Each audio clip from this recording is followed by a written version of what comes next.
अस्सलाम वालेकुम। आज इतवार का दिन है, मौसम अबरालूद है, दर्जा हरारत -1 है, महसूस भी -1 और 2 ही के करीब हो रहा है।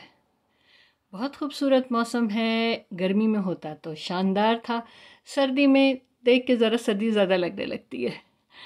आज आपके लिए जो हम पैराग्राफ लेकर हाजिर हैं वो बहुत ध्यान से सुनने के लायक है। अल्लाह हम सबों को इस पर अमल की तौफीक भी अता फरमाए। समात फरमाइए।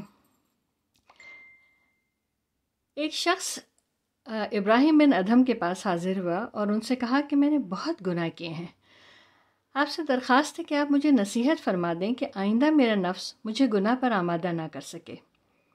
इब्राहिम बिन अदहम ने कहा कि अगर तुम 5 बातों पर कुदरत हासिल कर लो तो ये गुनाह तुम्हारे लिए कुछ नुकसानदेह न होंगे। नौवारिद शख्स ने कहा, वो 5 बातें क्या हैं?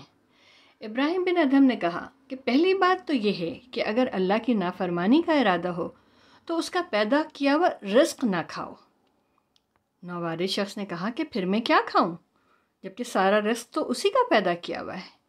इब्राहिम बिन अदहम ने कहा कि खुद सोचो, क्या तुम्हें यह अच्छा लगता है कि जिस ज़ात का अता करदा रिस्क खाओ उसी की नाफरमानी करो? नौवारिद शख्स ने कहा, हरगिज़ नहीं। और दूसरी बात क्या है? इब्राहिम बिन अदहम ने कहा कि अगर उसकी नाफरमानी का इरादा है तो उसके पैदा किए हुए मकामात में भी न रहो। नौवारिद शख्स ने कहा कि ये बात तो पहली से भी ज़्यादा संगीन है। आसमान ज़मीन सब कुछ उसी का पैदा करता है, तो फिर मैं कहाँ रहूँ? इब्राहिम बिन अदहम ने कहा कि ये तुम्हें अच्छा लगता है कि जिसकी भी बनाई हुई ज़मीन पर रहो उसी की नाफरमानी करो? नौवारिद शख्स ने कहा, हरगिज़ नहीं। और तीसरी बात क्या है? इब्राहिम बिन अदहम ने कहा कि जब तुम उसके रिस्क को खाने और उसी की ज़मीन पर रहने पर मजबूर हो तो ऐसा करो कि किसी ऐसे मुकाम पर जाकर गुनाह किया करना जहां वो तुम्हें देख न सके। नवारिद शख्स ने कहा कि ये कैसे मुमकिन है कि मैं उससे छुप जाऊं? वो तो हर ज़ाहिर और पोशीदा पर नज़र रखता है।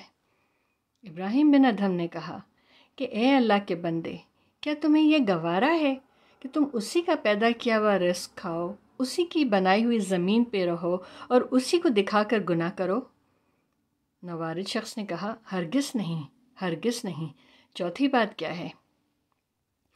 इब्राहिम बिन अदहम ने कहा कि जब मलकुल मौत तुम्हारी रूह कब्ज़ करने आए तो तुम उनसे कहना कि बस मुझे थोड़ी सी मोहलत दे दीजिए ताकि मैं तौबा कर लूँ और कुछ नेकियां कर लूँ।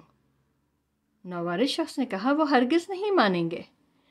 तो फिर इब्राहिम बिन अदहम ने कहा कि जब तू इस पर कादिर ही नहीं है कि मौत को थोड़ी देर के लिए टाल कर तौबा कर सके तो फिर तू निजात और खुलासी की उम्मीद क्यों लगाए बैठा है? नवारिद शख्स ने कहा, 5वीं और आखिरी बात क्या है? इब्राहिम बिन अदहम ने कहा कि जब क़यामत के दिन फरिश्ते तुम्हें जहन्नम में डालने को ले चलें तो तुम उनके साथ मत जाना। नवारिद शख्स ने कहा कि ये तो मुमकिन ही नहीं है, वो मुझे क्यों छोड़ेंगे? इब्राहिम बिन अदहम ने कहा कि फिर तू निजात की उम्मीद कैसे लगाए बैठा है? नवारिद शख्स ने कहा कि जनाब इब्राहिम साहब, मैं समझ गया।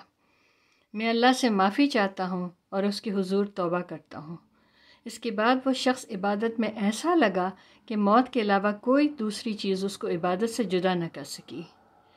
ये इब्न क़दामा की किताब तौबा से का पैराग्राफ है और इसका तर्जुमा किया है मोहम्मद ताहिर नक्काश ने।